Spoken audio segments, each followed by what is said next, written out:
નવલી નવરાત્રિ ગુજરાતની અંદર મોટા મોટા ઉત્સવ તરીકે ગુજરાતીઓ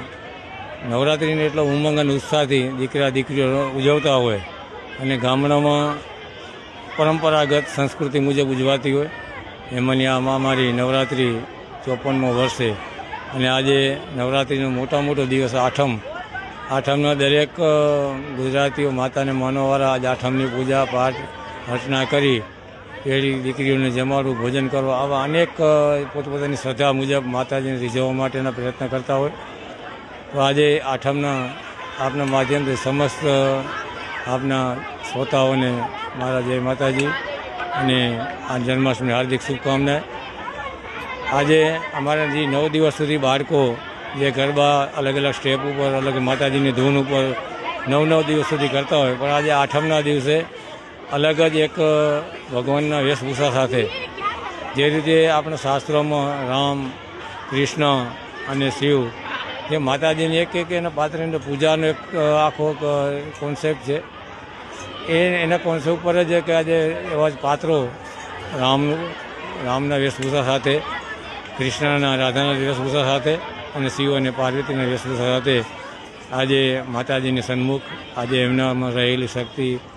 માતાજી ભગવાન પ્રત્યેની જે ભાવ અને શ્રદ્ધા અને વિશ્વાસથી એનામાં જે કોઈ પ્રભુએ એનામાં શક્તિ આપી છે એના સામે એવા પ્રદર્શિત કરશે। તો આજનો અનેરો કાર્યક્રમ છે। આ રીતે દર વખતે અને દર વર્ષે